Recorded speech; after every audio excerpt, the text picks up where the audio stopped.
So, you know what it's time for? Gutfeld Industrial Hygiene Corporation, in conjunction with Self-Assembling Elves, presents How to Be a Journalist, with your host, Brad Pitt. Hi, I'm your host, Brad Pitt. So let's talk about Rolling Stone, also known as crap. The once great, now pile of wet garbage, published a story claiming that an Oklahoma hospital was so overwhelmed by patients overdosing on horse dewormer medications that actual gunshot victims were stuck outside in ambulances waiting for beds. Meanwhile, horses full of worms had to wait outside because they weren't wearing masks.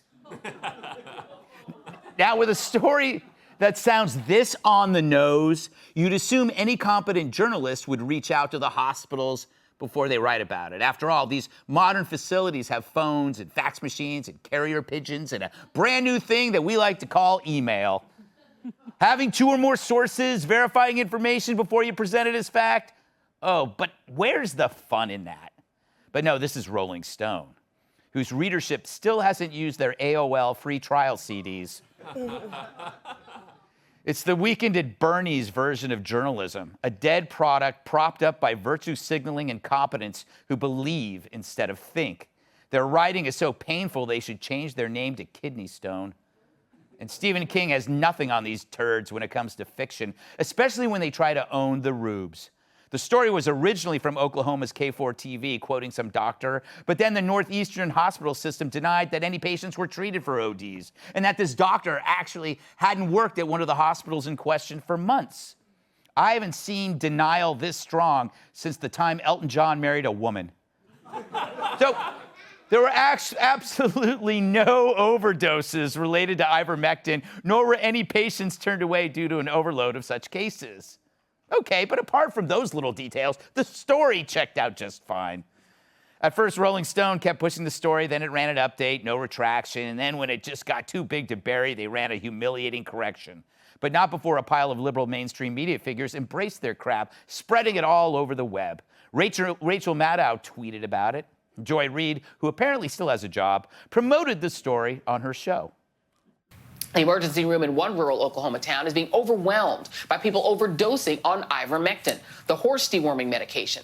It's gotten so bad that gunshot victims are having to wait to be treated.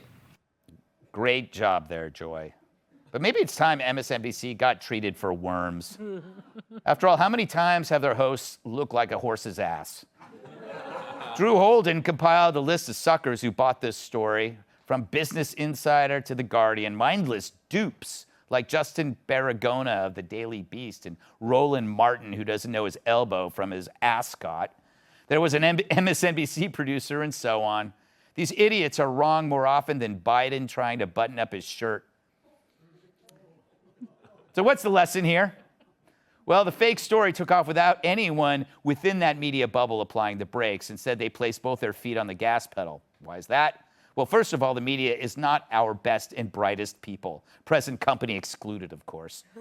Hell, you'd find better and smarter folks in the front row of a midnight cockfight in Guam. Especially those whose only content is clickbait designed to make their leftist consumers feel superior. And that's what this story did. It gave their patients a dose of dumb redneck therapy. Something to chat about while Sunshine, the barista, screws up your latte. And this ain't the first for Rolling Stone. They were responsible for one of the most damaging hoaxes ever, a piece called A Rape on Campus, which described a gang rape at the University of VA, a crime that never happened. They gleefully ran with it, even though the reporting had bigger holes in it than Hunter Biden's septum. They later retracted the story, after the lives of the accused were ruined forever. UVA's reputation was severely tarnished, and American colleges went into a full-blown panic due to a make-believe campus rape epidemic. You'd think they'd learn, but to learn, you have to suffer unpleasant consequences. Meanwhile, Rolling Stone just got a new editor-in-chief from, of all places, the Daily Beast. That's like hiring your babysitter from death row. It's a bummer. I grew up idolizing Rolling Stone. When The Clash or Cheap Trick made the cover, it validated my life because those were my bands. So I tolerated their editor's commie leftism because I loved the music. Now it's a mess.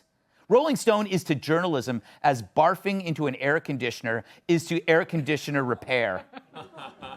But maybe they always sucked and I didn't know it. After all, Rolling Stone panned Led Zeppelin's first 2 albums, Jimi Hendrix's first album.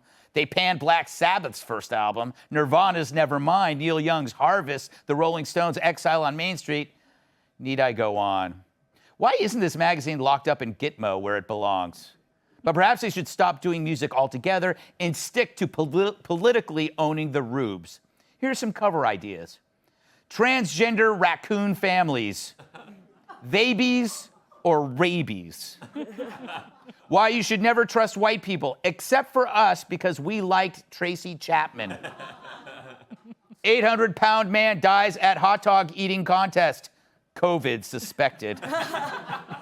Top 500 songs of all time. Number 1, My Humps by Black Eyed Peas.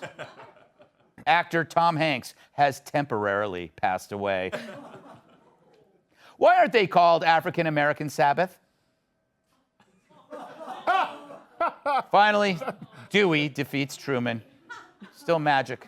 So just embrace it, Rolling Stone, because your past role as a respected music magazine is over. You may be a Rolling Stone, but your grave has been gathering moss for years. Hey, Sean Hannity here. Hey, click here to subscribe to Fox News YouTube page and catch our hottest interviews and most compelling analysis. You will not get it anywhere else.